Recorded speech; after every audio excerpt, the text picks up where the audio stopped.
Bueno, buenos días. Vamos a ir a la parte de reflexión bíblica. Seguro que alguno de los más estudiados o más inteligentes o más curiosos va a saber lo que empiezo a describir. Tiene pico de pato.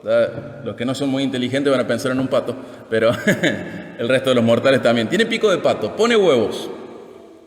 Tiene membranas entre los dedos de las patas, como un pato. Pero tiene piel y no tiene plumas. Yo sé que el Dani lo sabe. Tiene piel y no tiene plumas. Se desplaza en el agua como los reptiles. Tiene cola de castor. ¿Vos sabés, Dani, qué es? Espera que sigo. Gruñe, pero ¿saben cómo gruñe? Como un perro. Tiene una bolsa marsupial como los canguros. Lleva su cría dentro de una bolsa. Tiene dientes afilados y es venenoso. Es venenoso. Es semiacuático y encima es un mamífero, pero no tiene mamas. ¿El Dani sabe lo que es? ¿Qué es? Un ornitorrinco. Muy bien. El ornitorrinco se parece a muchas cosas, pero no es específicamente una de esas cosas en particular, ¿sí? No es un pato en particular, no es un perro en particular, no es un castor en particular, no es como el resto de los mamíferos, no es un reptil en particular, es y no es. O sea, se parece a esas cosas y la suma de sus características nos permite descubrir qué es. Así como Dani se dio cuenta, es un ornitorrinco, pero a través de esta suma de características uno se da cuenta qué es. Si yo fuera una persona que lo define solo como teniendo en cuenta que tiene pico de pato, que pone huevos y que tiene membranas entre los dedos de las patas, uno podría decir, es un pato, es un ave, pero sería injusto con lo que este animal es, este animal tan raro es. Y con la iglesia pasa algo similar, algo parecido. La Biblia nos da ilustraciones, nos da símiles, nos da metáforas para comprender qué es la iglesia, pero ninguna de esas metáforas contiene la plenitud de lo que la iglesia es, sino solamente un aspecto, ¿sí? Ninguna de las metáforas de la iglesia tiene la plenitud de lo que la iglesia es, sino solamente un aspecto. Vamos a ver qué es la iglesia primero. ¿Qué es la iglesia? Vamos a Efesios 2:19, vamos a hacer una vueltita por la iglesia, por la Biblia, perdón, para ver qué es la iglesia. ¿Qué es la iglesia? Efesios 2:19.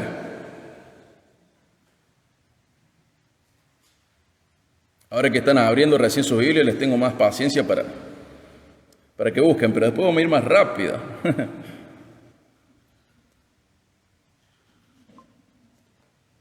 Cuando éramos más chicos era normal hacer espadeo bíblico. Y ahí sí que afilábamos los dedos, las Biblias, las mentes. Ahora se pierde un poco eso, pero no sería tan malo recuperarlo. Efesios 2:19 dice, así pues ustedes ya no son extraños ni extranjeros, sino que son conciudadanos de los santos y son de la familia de Dios. ¿Qué somos? Familia de Dios. Una traducción más vieja quizá dice casa de Dios, pero es lo mismo. Somos familia de Dios. A eso se refiere cuando dice casa ahí, ¿sí? Somos familia de Dios. Entonces, ¿qué es la iglesia? Es familia de Dios. 1 Corintios 12:27. Vamos a otro.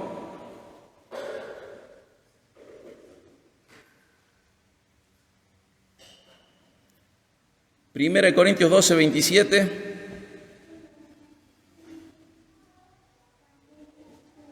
Dice, ahora bien, ustedes son el cuerpo de Cristo y cada uno individualmente un miembro de él. ¿Qué somos?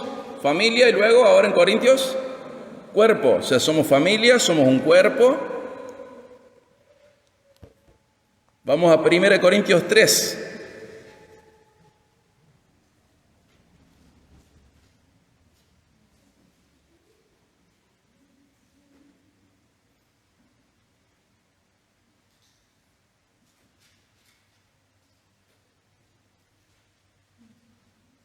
Primero Corintios 3:16 dice, ¿no saben que ustedes son templo de Dios y que el Espíritu de Dios habita en ustedes? Ahí nos dice que somos templo de Dios. Y fíjense en 1 Corintios 6:19, ahí cerquita, ahí a la vuelta.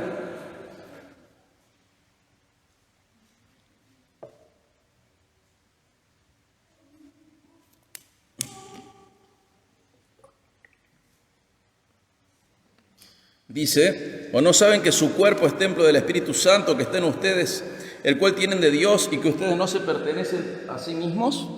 Fíjense que ahora en Corintios nos dice que somos templo de Dios, pero lo dice de dos maneras, que entre todos somos templo de Dios, pero también nos dice que cada uno de nosotros individualmente es templo de Dios.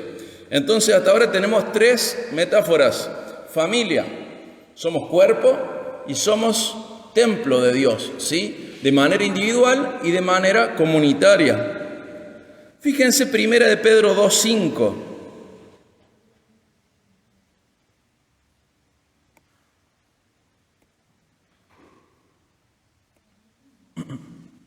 Primera de Pedro 2:5.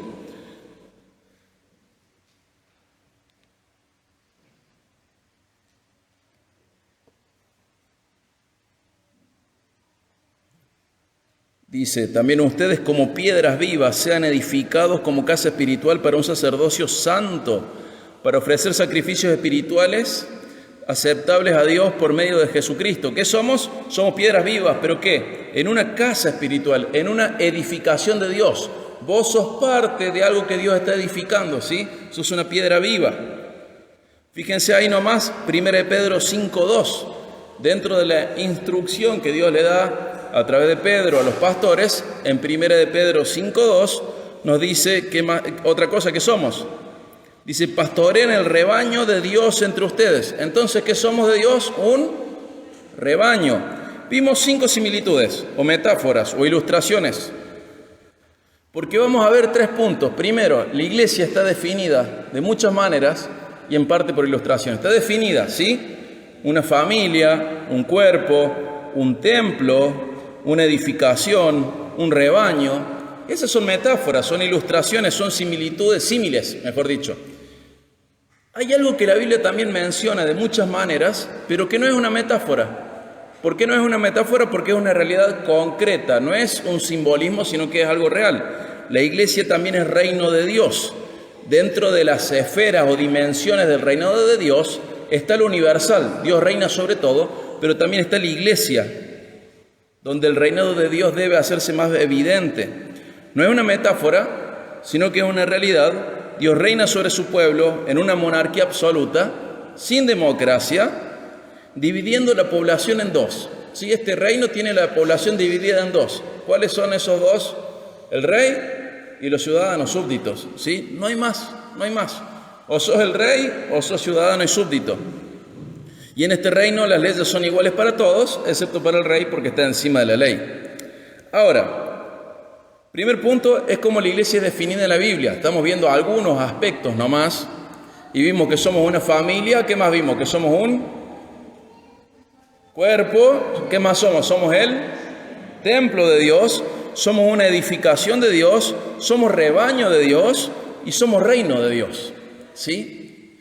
Y nosotros necesitamos conjugar cada una de estas cosas para entender bien lo que es la iglesia.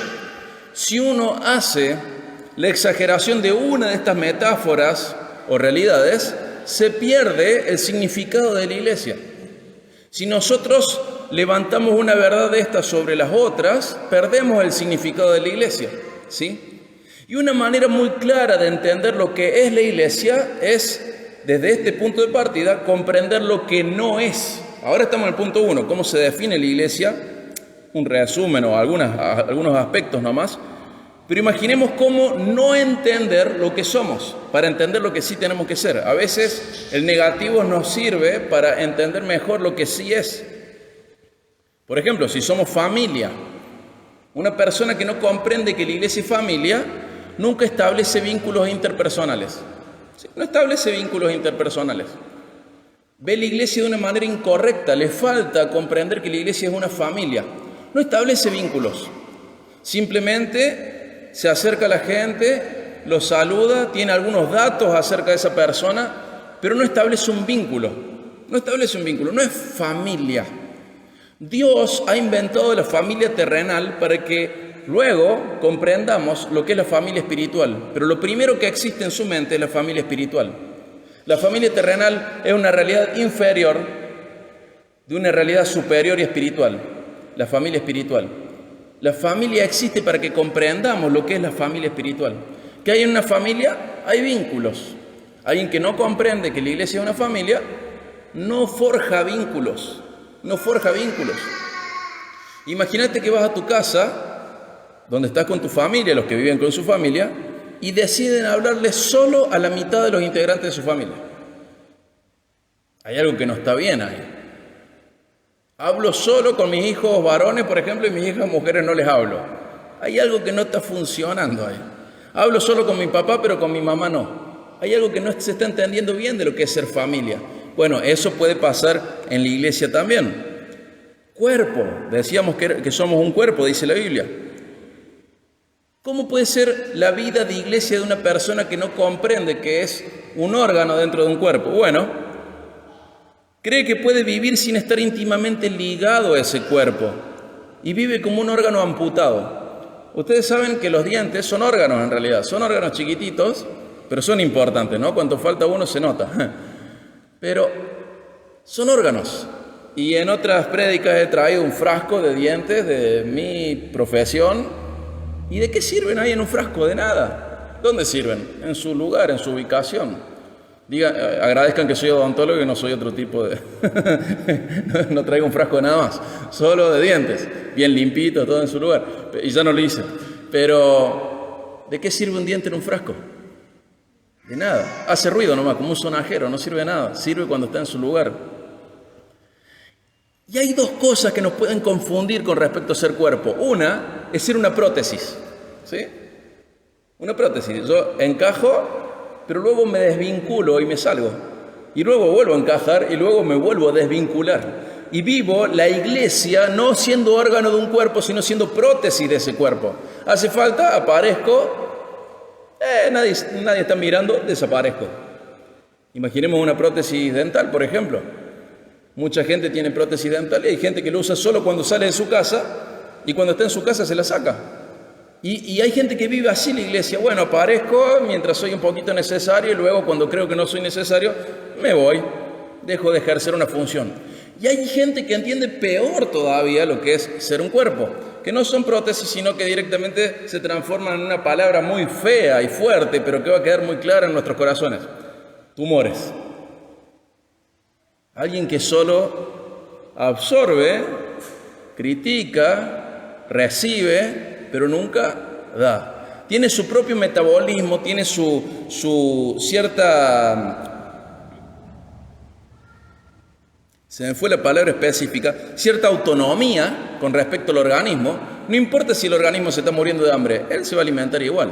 El tumor es bastante independiente del resto del cuerpo. Por eso hay gente cuyo tumor crece, aunque esa persona baja de peso.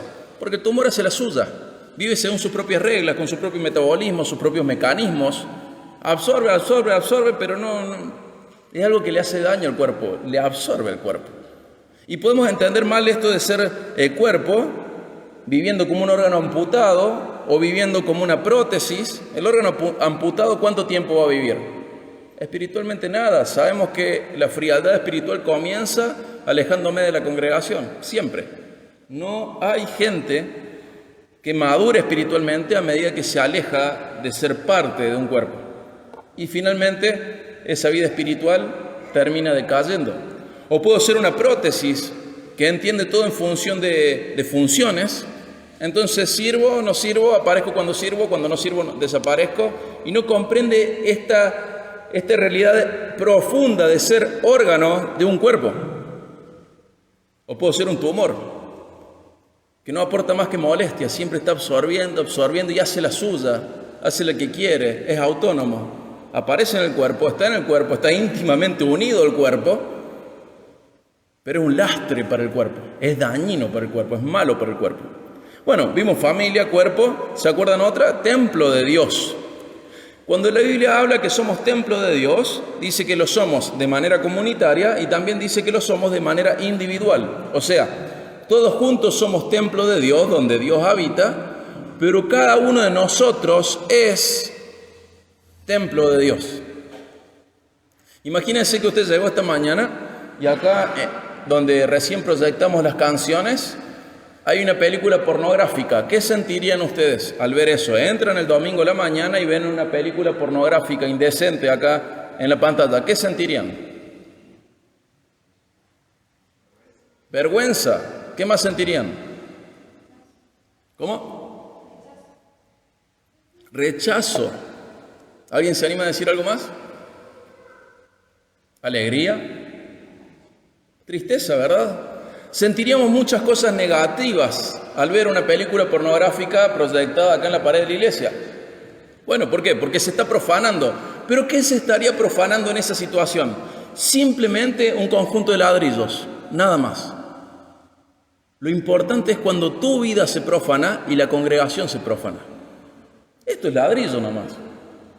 El tema es vos como templo individualmente, ¿estás buscando la santidad? ¿Estás camino a la santidad? ¿O dejas que en tu vida lleguen películas pornográficas, chismes, falta de perdón, rencor, bronca? Esas son maneras de profanar el templo. Y encima lo traes a la congregación y profanas el templo, porque templo no son los ladrillos, esto es una cuestión funcional, práctica. El templo sos vos y somos nosotros. Y hay muchísimas maneras de profanarlo. Para entender bien lo que es, muchas veces necesitamos entender lo que no es o lo que no hay que hacer. No hay que profanar el templo. Incluso la Biblia dice, cuando habla de que cada uno de nosotros es templo, dice que nuestro cuerpo no nos pertenece más. Y Pablo en Romanos, inspirado por Dios, dice que tenemos que presentar nuestros órganos, nuestros miembros, como siervos ¿de qué? De la justicia, de lo que es correcto, de lo que es moralmente aceptable a Dios. Somos templo. Y esa profanación del edificio, que traería vergüenza, tristeza, dolor, rechazo, en realidad no es tan significativa como la profanación que vos podés hacer de una congregación cuando traes falta de perdón, chisme, en vez de aplicar gracia, aplicás otras cosas, traes envidia, rivalidad, o cuando en tu propia vida, en lo privado, traes cosas malas, porque vos sos templo. Y ese es el templo que hay que cuidar, vos individualmente y nosotros como conjunto. También nos decía la Biblia que somos edificación de Dios. ¿Cómo podríamos tomar mal la idea de ser una edificación de Dios? Bueno, en vez de ver a Dios como el arquitecto, vernos a nosotros como arquitecto.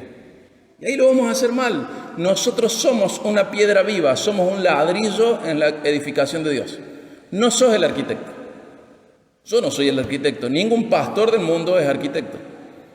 Somos piedras vivas. Pedro lo dijo, y era el líder de los apóstoles, y nosotros también somos simples piedras vivas. Entonces, como muchos, somos piedras vivas que le decimos a las otras piedras lo que la Biblia dice, lo que el arquitecto dice de cómo debe ser edificada. Pero somos piedras, no somos el arquitecto. No podemos ni debemos desplazar a Dios como arquitecto. Y cuando una piedra viva quiere ocupar el lugar del arquitecto, ¿saben qué se convierte? En una piedra de tropiezo. Sigue estando viva, pero sigue haciendo tropezar a la iglesia, nada más. La edificación la regula, la legisla, la habilita y la aprueba el arquitecto, que es Dios. Él es el constructor. Vos y yo somos una piedra. Ahora, estamos rodeados de ladrillos, pero a ninguno les llamó la atención ningún ladrillo en particular. Sin embargo, si hubiera un conjunto de ladrillos acá al medio, les llamaría la atención y estarían molestando. Bueno, ¿por qué? Porque esos ladrillos decidieron, en lugar de ser parte de algo mayor, decidieron hacer la suya y hacerla suya. Toma el lugar del arquitecto. Yo quedo más lindo acá al medio. Entonces se bajó un ladrillo y se puso ahí. Eso sí nos llamaría la atención en la edificación. Bueno, nos tiene que llamar la atención en nuestro corazón cuando tenemos esta actitud. La Biblia dice que somos un rebaño, el rebaño de Dios. Bueno, creer que la individualidad es aceptable es no entender que sos parte de un rebaño. ¿Sí? Es no entender que sos parte de un rebaño. Y la última arista de la definición que estábamos haciendo, muy sencilla, muy simple, es que somos reino de Dios. ¿Cómo es no entender que sos parte del reino de Dios? Bueno, es vivir en anarquía. Muchas veces vos y yo, cuando pensamos en anarquía, pensamos en algo estrictamente malo, gente poniendo bombas. No, la anarquía no tiene ese fundamento. La anarquía es que cada uno haga la suya. ¿Sí? No es precisamente mala por el descontrol. La anarquía es mala porque no hay algo objetivo, general sobre todos. ¿Sí? El individuo espera leyes forjadas por sí mismo es egocéntrico, aunque pudiese no ser egoísta. O sea, un anarquista quiere definir las leyes según su propio corazón, puede ser re bondadoso, puede no ser egoísta, puede brindarse a sí mismo, pero sigue siendo un egocéntrico porque piensa que puede definir la ley por la cual regular su propia vida. Él es el centro de sí mismo, aunque se entregue por amor a los demás, sigue siendo un egocéntrico. Y por ahí suena fuerte, ¿no? Esto de anarquía, egocentrismo. Pero tengo una pregunta, ¿cómo funcionaría la iglesia si todos se condujesen? Vamos al plano concreto, ¿sí? ¿Cómo funcionaría la iglesia si todos se condujesen como vos te condujiste hoy? ¿Cómo sería la alabanza de cada domingo si todos cantaran como vos cantaste hoy? ¿Cómo sería el horario de la iglesia si todos llegaran a la hora que llegas vos? ¿O cómo sería la iglesia en general si todos hicieran lo mismo que haces vos? ¿Cómo funcionaría la semana tras semana, el día tras día, si vos fueses a quien todos debemos imitar? Bueno, si el resultado no es muy bueno es porque sos un pequeño anarquista y no te das cuenta. Todos somos, y me incluyo a mí mismo, pequeños anarquistas. Pero en realidad somos parte de un reino. Y tenemos que comprender que formamos parte de algo superior a nosotros. Cada uno con sus características, porque somos órganos, somos miembros de un cuerpo. Cada uno con sus particularidades, porque somos todos ovejas diferentes, pero de un mismo rebaño. Cada uno con su lugar, porque somos todos piedras vivas de una misma edificación. Y cada uno, a veces con un rol diferente, porque somos parte de una familia. Pero ¿cómo funcionaría todo esto si yo lo estoy entendiendo mal? ¿Cómo funcionaría la Iglesia Bíblica del Camino si todos se condujesen exactamente como yo me conduzco con respecto a esta congregación? ¿Cómo sería esta iglesia? Si vos fueses el parámetro a seguir, ¿cómo sería? Y cuando vemos que quizás los resultados no serían tan buenos, y me estoy incluyendo a mí mismo, no estoy hablando desde el lugar del superado ni del modelo a seguir, me estoy predicando a mí mismo. ¿Cómo sería la iglesia si cada uno de nosotros fuese el parámetro a seguir? Y si el resultado de esta iglesia no fuese bueno, hay cosas que revisar. Bueno, hemos visto una pequeña definición y breve definición de lo que es la iglesia, o parte de la iglesia, pero hay otra realidad. No solo está definida en la Biblia y tenemos que sujetarnos a esa definición, sino que hay una realidad muy grande. La iglesia es amada por Dios. Muchos de nosotros sabemos de memoria, y cuando sabemos de memoria, ¿en qué traducción la sabemos? En Reina Valera. Sabemos de memoria Jeremías 31:3. Con amor eterno te he amado, por lo tanto te he prolongado mi misericordia. Es hermoso. Se lo está diciendo a Judá, a Israel, a Jerusalén. Y uno diría, qué lindo sería que la Biblia dijese algo tan lindo de cómo Dios ama a la iglesia. ¿Habrá algún pasaje donde Dios hable de cómo ama a la iglesia? Sí, hay muchos. Pero fíjate Romanos 8, que lo hemos leído tantas veces. Vamos a Romanos 8, 35 al 39.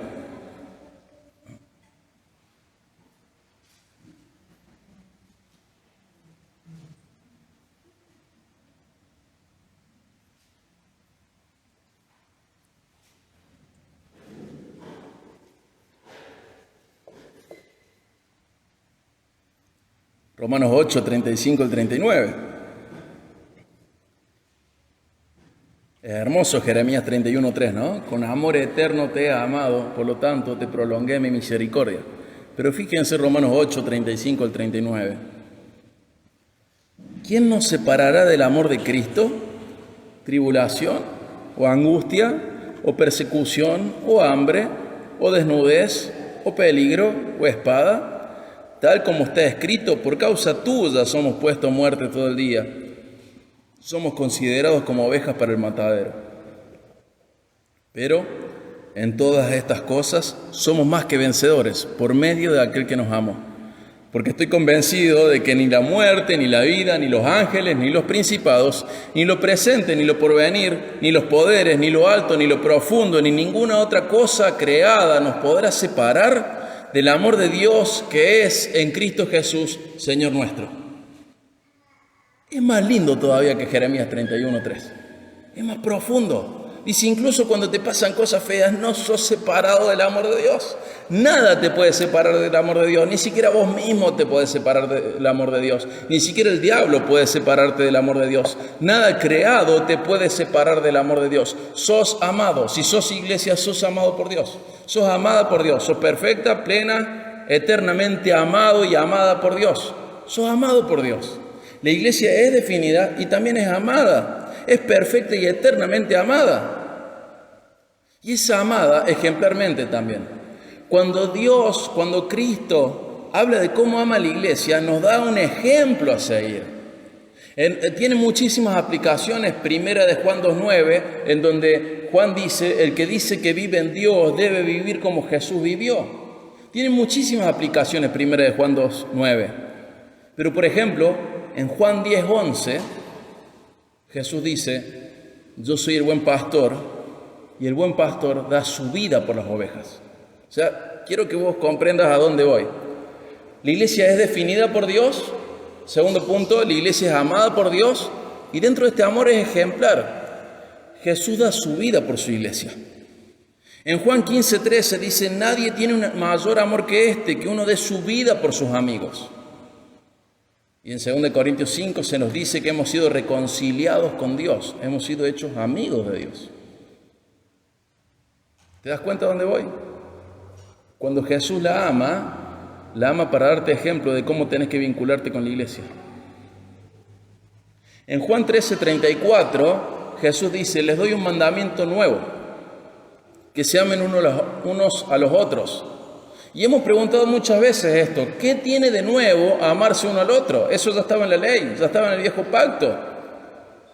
Ama al otro como a vos mismo. Bueno, amarse uno al otro no era algo nuevo, lo que era nuevo es lo que sigue en Juan 13:34. Como yo los amé, así ámense entre ustedes.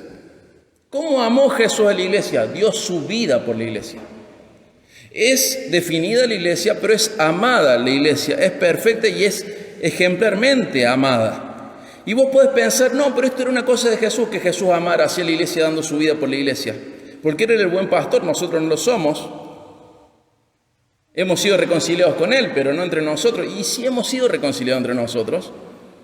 Y cuando vemos este nuevo mandamiento en el cual el parámetro de amor no es cómo te amas a vos mismo, sino que es cómo Cristo te ama a vos, comprendes que vos también tenés que amar a los demás de esa manera.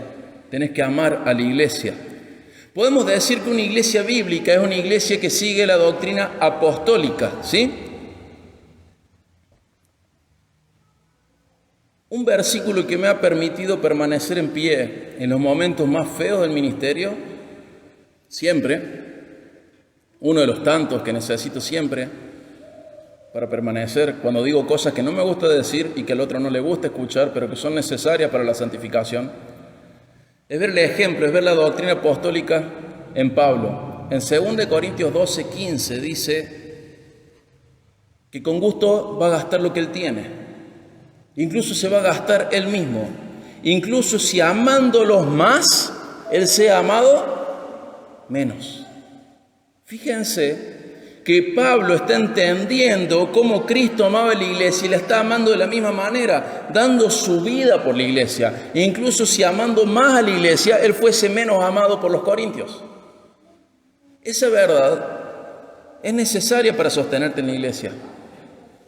Que uno aprenda la doctrina bíblica es también aprender la doctrina apostólica, obviamente. Y dentro de la doctrina apostólica está amar hacia la iglesia. Gastarse uno mismo, gastar lo propio, gastarse uno mismo, aunque amando más al otro, uno sea amado menos. Fíjate 2 de Timoteo 2:10, a ese sí lo vamos a leer, 2 de Timoteo 2:10.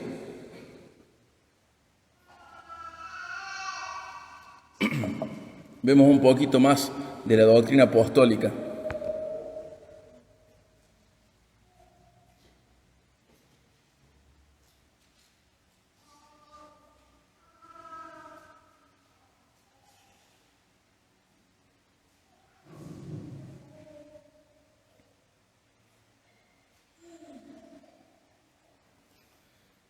Dice Pablo, por tanto, todo lo soporto por amor a los escogidos, para que también ellos obtengan la salvación que está en Cristo Jesús y con ella gloria eterna. Fíjense que Pablo está diciendo que lo soporta todo con tal de ir a buscar a aquellos que han sido escogidos para que tengan la salvación. Él ve a la iglesia, no solo los que están adentro, sino como aquellos que todavía no han escuchado el Evangelio, pero son iglesia porque han sido escogidos, serán iglesia.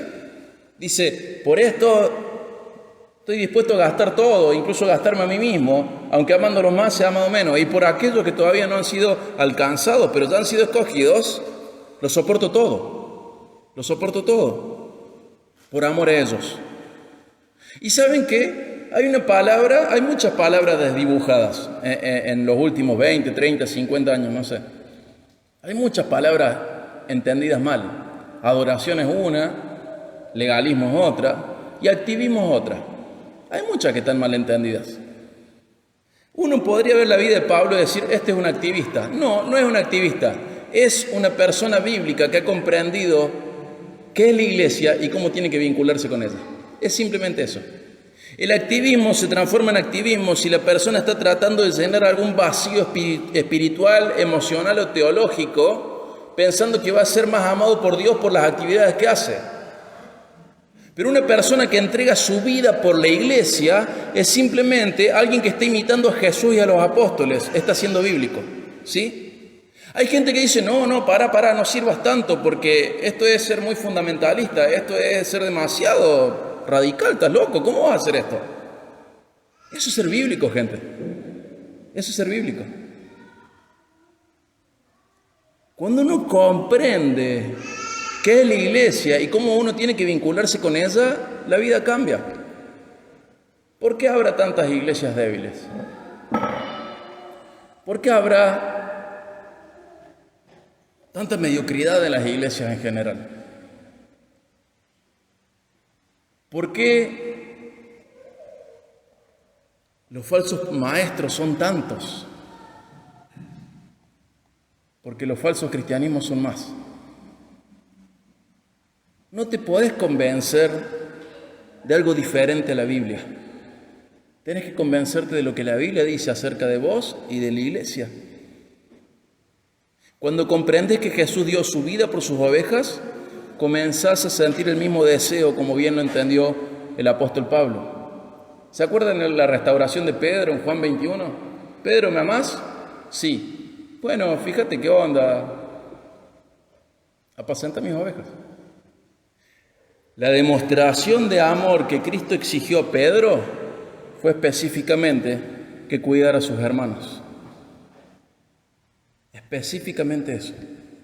Vos podés manifestar tu amor por Dios de un montón de maneras, pero Juan que dice, si vos decís que amás a Dios, a quien no ves, pero no amás a tu hermano, al que sí ves, ¿qué sos? Un mentiroso, el amor de Dios no está en vos. Y la iglesia se llena muchas veces de gente, no digo esta, hablo de la iglesia con I mayúscula, se llenan de mucha gente que no ama a Dios, no ama a su hermano, simplemente ve a la iglesia de una manera incorrecta. No la ve como una familia, o como un cuerpo, o como un templo, o como una edificación de Dios, o como un rebaño, o como un reino. No la ama. Y no comprende el tercer punto. La iglesia es valorizada. Es definida, es amada y es valorizada. En 1 Corintios 1, 26 al 31, Dios dice que llamó lo peor de la tierra para formar su pueblo. Intrínsecamente no tenemos ningún valor. No tenemos ningún valor. En realidad tenemos un valor negativo. Somos los traidores. Somos los traidores. Dentro de la creación compartimos una categoría con los demonios, los traidores a Dios. Los animales no traicionaron a Dios, las plantas no traicionaron a Dios. Seres inferiores no traicionaron a Dios. Y dentro de lo más grande de la creación estamos los ángeles y los humanos. Y dentro de lo más grande de esa creación está la peor de las jerarquías, de las categorías, los traidores. Y vos y yo somos traidores a Dios. Por naturaleza y por hábito somos traidores a Dios. Por naturaleza y por elección somos traidores a Dios. Sin embargo, Dios decidió armar a su pueblo de lo peor de la tierra. Dentro de los traidores decidió agarrar a los peores traidores. Y vos a lo mejor no te considerás así porque por gracia divina no has experimentado el potencial de maldad y de bajeza que hay en vos. ¿Te das cuenta? Dios fue tan bueno con el resto del mundo que no permitió que vos vivieses una vida sin Él. ¿Qué sería de este mundo si nosotros, los peores, hubiéramos vivido nuestra vida sin Él? Y sos tan malo que ni siquiera te das cuenta de lo malo que sos. Pero Dios llega a tu vida y te valoriza. No tenés un valor intrínseco, sino que tu valor viene de afuera. Dios decide darte valor. Y en 1 Pedro 1, 18 al 21 nos dice cuál es ese valor que nos dio. Dice, ustedes no fueron redimidos por cosas corruptibles como oro y plata, sino que fueron comprados con la sangre preciosa de Jesucristo. Miré el valor que decidió darle Dios a la iglesia. Miré el valor que Dios decidió darle a aquello que era lo que tenía valor negativo. Es un error pensar que Dios vino a armar su equipo y que vos eras el Messi, vos eras la última Coca-Cola fría del desierto. Es un error pensar que Dios obra simplemente en vos y no además a través de vos, a pesar de vos. Gente, somos lo peor. Sin embargo, somos lo más amado. Brilla por un lado nuestra bajeza, pero brilla más fuerte cuán profundamente amados somos por Dios y el valor que Él nos ha dado. Sos amado por Dios. Fuiste elegido para ser amado por Dios. No por lo que sos vos, sino a pesar de lo que sos vos. Sos amado. Entonces tenemos estos puntos. ¿Cómo la podemos definir? ¿Cómo la vemos amada? ¿Y cómo es valorizada? Y hoy leí una frase de Ben Shapiro que dice, no existe tu verdad y mi verdad. Existe la verdad y tu opinión. Y hoy quiero enfrentarte frente a estas verdades. Y que veas lo bienaventurado que sos, lo bendecido que sos por lo que Dios ha hecho con vos. Y que andes en la verdad, no en tu opinión. Que veas a la iglesia como Dios dice que la tenés que ver, no como a vos te parece. Recordemos que parte de la guerra espiritual es pelear contra vanos razonamientos y especulaciones. No especules lo que es la iglesia, averigua en la Biblia lo que es la iglesia. Y amala como la Biblia te dice que la tenés que amar. Ocupa tu lugar en la iglesia como Dios dice que lo tenés que ocupar. ¿Cómo la amás?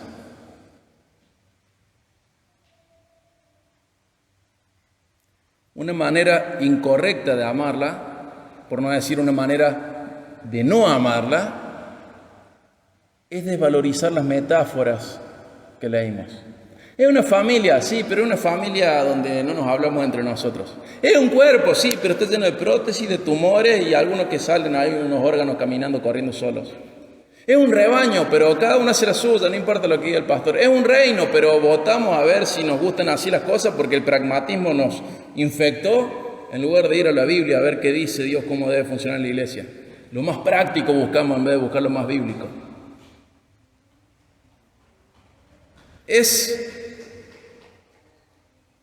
una edificación, pero yo me siento el ladrillo más bonito de toda la edificación. Entonces eso me da el derecho a ponerme en el lugar en donde yo quiero y no donde debo estar. Me invento dones que no tengo y compito con los demás.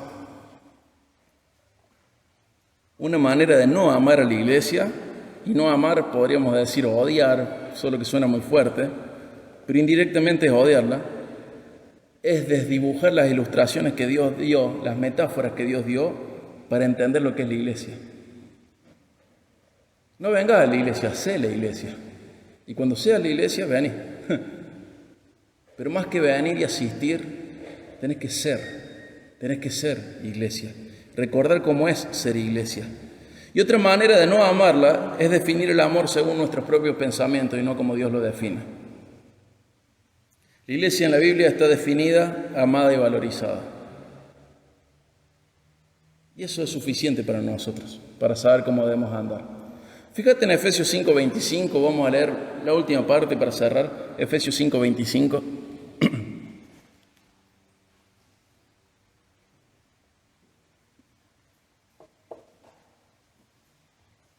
En Efesios 5 comprendemos que había un misterio que es revelado ahí. El matrimonio en la tierra existe para que comprendamos parte del Evangelio y de la relación que hay entre Cristo y su iglesia. El matrimonio no es algo que Dios dijo, ay, ¿sabes qué?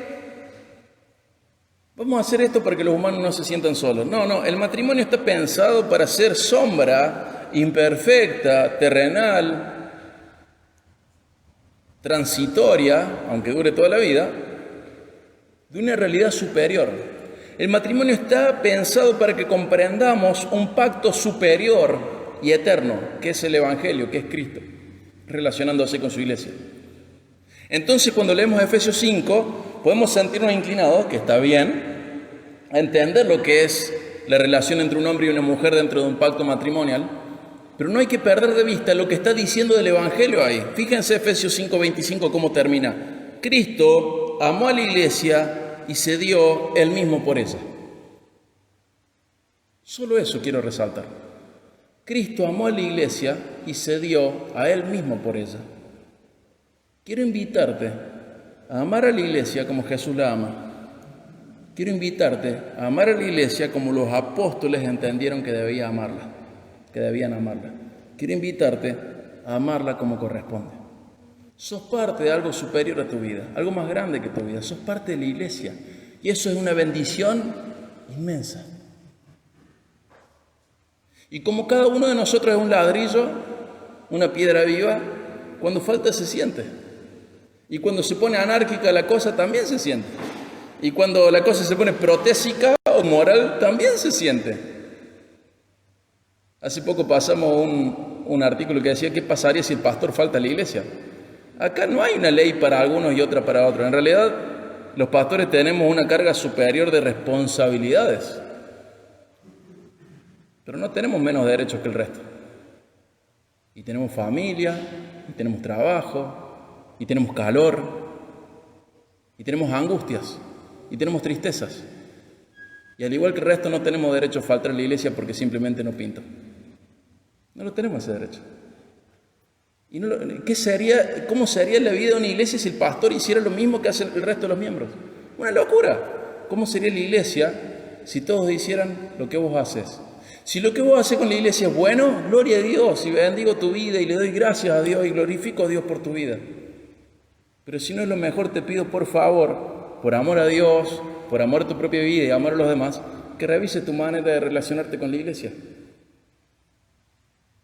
Porque vivimos en un reino, no en una democracia, ni en una anarquía.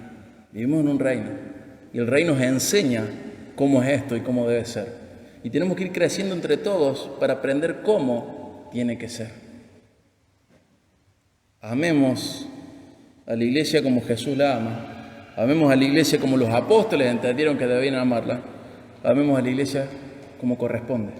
Seamos una iglesia bíblica, ¿sí? Obviamente esto no tiene que ver con las vacaciones bien merecidas que algunos se tomaron hoy, ni con la enfermedad. Pero en nuestro corazón sabemos muy bien cuando estamos amando a la iglesia como Dios manda, o cómo la estamos amando cuando la estamos amando como a nosotros nos parece. Amemos a la iglesia de verdad. Amemos a la iglesia, porque Cristo dio su vida por ella y tenemos que caminar en admiración y también imitando a Cristo. No solo admirándole, sino también imitando a Cristo, ¿sí? Ama a la iglesia. Dios te ama de una manera tan grande que te ha hecho parte de algo superior a vos mismo, más grande que vos mismo. Ama a la iglesia. Cada domingo pensá, ¿lo que yo estoy haciendo suma o resta? Si todos hicieran lo que yo hago, con cada actividad, con la reunión de oración, con los estudios, con el domingo mismo, si todos hicieran lo mismo que hago yo, ¿la iglesia prosperaría o moriría lentamente y agónicamente? ¿Cómo sería esta iglesia si todos te imitaran a vos? Imitemos a Cristo, imitemos a los apóstoles y vayamos juntos, amándonos, amando a la iglesia como Dios dice que la tenemos que amar, ¿sí? Caminemos juntos en ese camino, ¿sí? Nos estimulemos unos a otros a esto que es bueno. Amar a la iglesia como Dios dice que debemos amarla. Y de repente te vas a dar cuenta que sos amado por otro y que lo necesitabas. que puedes ser bendecido por otro y que realmente lo necesitabas, que te estabas privando de la bendición de bajar la guardia y dejar que otro te santifique, de bajar la guardia y dejar que otro te edifique, de bajar la guardia y de ser parte de un cuerpo, de bajar la guardia y ver que acá nos cargamos las cargas entre todos. No te prives de eso. Amá la iglesia y vas a ver que hay mucha gente dispuesta a amarte, ¿sí? Dios te ama y te ha hecho parte de esto. Vamos a orar para finalizar. Padre, primero que nada te damos gracias por cómo nos has bendecido, Señor. Amándonos a pesar de nosotros, haciéndonos parte de tu familia, de tu pueblo, de tu reino, haciéndonos parte de lo que vos planificaste en la tierra como parte de tu reino, Señor. Te damos gracias porque nos hiciste bienaventurados, nos hiciste en plena relación con vos, nos reconciliaste con vos, nos hiciste amigos tuyos, y no quedó ahí, sino que nos hiciste hijos tuyos y edificás tu obra en la tierra con nosotros, Señor. Rogamos que nos lleves a una humildad suficiente como para amar a la iglesia como vos pretendés, exigís que la amemos. Que nos lleves a una humildad suficiente como para ver a la iglesia como vos querés que la veamos. Que nos lleves, Señor, a una humildad suficiente como para amarla como corresponde y ser parte de la iglesia, Señor. Rogamos tu bendición sobre cada iglesia del mundo, que en este momento o en este día se reúne para alabarte, para adorarte. Y rogamos, Señor, que los fortalezcas, que los hagas poderosos en tu palabra, para que luego sean poderosos en obras y en amor. Te damos gracias por este tiempo, Señor. Rogamos tu bendición sobre nosotros. En el nombre de Jesús, amén.